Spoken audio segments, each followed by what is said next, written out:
रतो देरो report Agha Naeem Akbar Abro Pakistan Peoples Party union council जुमा अगम जो अहम गडजानी यूसी सदर हाकिम अली बोजदार साहब की सदारत हेठ रेस्ट हाउस रते देरे में थी गुजरी।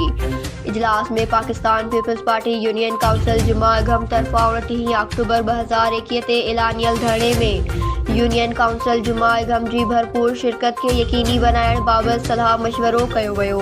उन मौके ते यूसी सदर हाकिम अली बोजदार ऐं जनरल सेक्रेटरी अल्लाह बख्श लुलाई ऐं ॿियनि अॻुवाणनि चयो त यूसी जुमा अगम पाकिस्तान पीपल्स पार्टीअ जो मज़बूत ऐं मुनज़्ज़िम क़िलो आहे। हमेशा पार्टीअ जे हर हुकुम खे लबेक कयो आहे। 29 अक्टूबर 2021 ते चेयरमैन पाकिस्तान पीपल्स पार्टी मोहतरम बिलावल भुट्टो ज़रदारी साहब तरफा घाटे तोड़ महंगाई खिलाफ एलानियल वफाकी हुकूमत खिलाफ एहतजाज में भरपूर शिरकत करण जो अज़म कयो वियो। उन मौके ते यूसी जुमा अगम जो जनरल सेक्रेटरी अल्लाह बख्श लुलाई, तालका रतोदेरो जो नायब सदर Sardar Jabal Khan Brohi,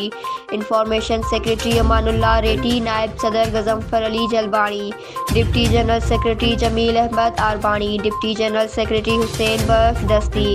event secretary Mohammad Sharif Rawahi, finance secretary Naveed Ahmed Reddy, office secretary Ali Mohammad Odho, तालका वर्किंग कमेटी जो मेंबर मोहम्मद अमीन बोजदार, तालका वर्किंग कमेटी जो मेंबर गुलाम मुस्तफ़ा राजपर, तालका वर्किंग कमेटी जो मेंबर अलहावरायो समेजो, मोहम्मद मुराद ओढो, बशीर खान कोश, मंजूर खान कोश, डॉक्टर राहिब अली ब्रोही, डॉक्टर मोहम्मद नवाज लुलाई, गुलाम अली जलबानी, अल्ताफ हुसैन लुलाई, जुल्फ़कार अली कोश, मोहब अली दीनारी, अब्दुल रज़ाक जकरानी, अब्दुल मजीद ब्रोही, मोहम्मद इस्माइल रवाही, मोहम्मद इस्माइल सनानी,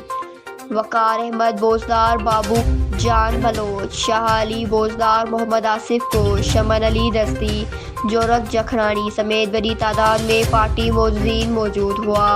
न्यूज़ सिंध एक्सप्रेस न्यूज़ रतोदेरो।